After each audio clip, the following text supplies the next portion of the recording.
From the remote ages of antiquity, a remarkable teaching has existed that is universal in its application and ageless in its wisdom. Fragments of it are found in the Samaritan hieroglyphics and on tiles and stone dating back some 8,000–10,000 years. Some of the symbols, some as for the sun, moon, air, water, and other natural forces, are from an even earlier age preceding the cataclysm that ended the Pliocene period. Just how many thousands of years previous to that this teaching has existed is unknown. To study and practice this teaching is to reawaken within the heart of every man an intuitive knowledge that can solve his individual problems and the problems of the world.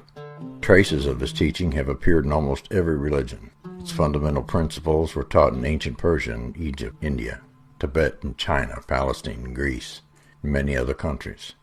But it has been transmitted in its most pure form by the Essenes, that mysterious brotherhood, which lived during the last 2 or 3 centuries BC and the 1st century of the Christian era in the Dead Sea in Palestine and Lake Marotus in Egypt.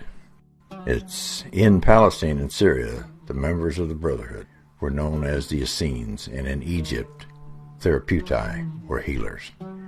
The origin of the brotherhood is said to be unknown, and the derivation of its name is uncertain. Some believe it comes from Enoch, and claim him to be their founder, their communion with the angelic world having been first given to him.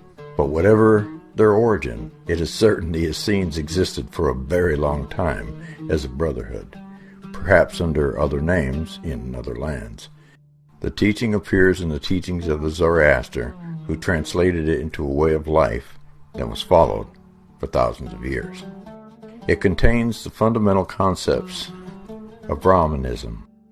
The systems of India sprang from this same source. Buddha later gave forth essentially the same basic ideas, and his sacred Bodhi tree correlated with the Essene tree of life. Ancient Greece also followed these principles and a way of life. The same teaching was an element of the Adamic culture of the Phoenicians, the Alexandrian school of philosophy in Egypt, and contributed greatly to many branches of Western culture, Freemasonry, Gnosticism, and the Kabbalah, and Christianity. Jesus interpreted them with the 7 Beatitudes of the Sermon on the Mount.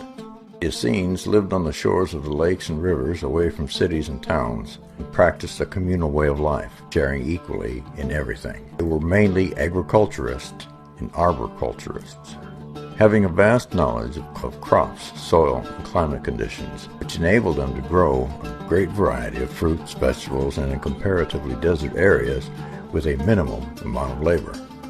They had no servants or slaves, and they were said to have been the first people to condemn slavery, both in theory and in practice. There were no rich, and there were no poor amongst them, both conditions being considered by them as deviations from the natural laws. They established their own economic system, based wholly on the natural laws, and showed all man's foods and material needs can be attained without struggle through knowledge of those laws, those that are written upon your heart. They spent much time and study both of ancient writings and their special branches of learning such as education, healing, and astronomy. They were said to be heirs of Chaldean and Persian astronomy and Egyptian arts of healing. They were adept in prophecy, for which they were prepared by long fasting, and in the use of plants and herbs for healing. Man and beast, they were likewise proficient. They lived a simple, regular life, rising each day before sunrise to study and commune with the forces of nature, bathing in cold water as a ritual, and donning white garments. After their daily labor in the fields and vineyards, they partook of their meals in silence, proceeding and ending it with prayer. They were entirely vegetarian, and in their eating never touched flesh foods or fermented liquids. Their evenings were devoted to study and communion with the heavenly forces. Evening was the beginning of their day.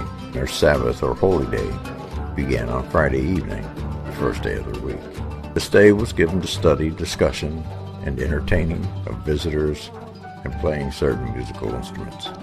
Their way of life enabled them to live to advanced ages of 120 years or more, and they were said to have marvelous strength and endurance. In all their activities, they expressed creative love.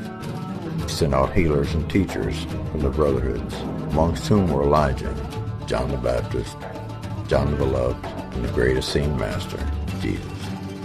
Membership in the brotherhood was attainable only after a probationary period of a year and 3 years of initiational work, followed by 7 more years before being given the full inner teaching. The outer teachings are preserved in Aramaic texts in the Vatican in Rome. Some of the Slavic text was found in the possession of the Habsburgs in Austria, and said to have been brought out of Asia in the 13th century by priests fleeing the hordes of Genghis Khan. Echoes of the teaching exist today in many forms, in rituals of the Masons, in the 7-branch candlestick, in the greetings, peace be with you, used in the time of Moses.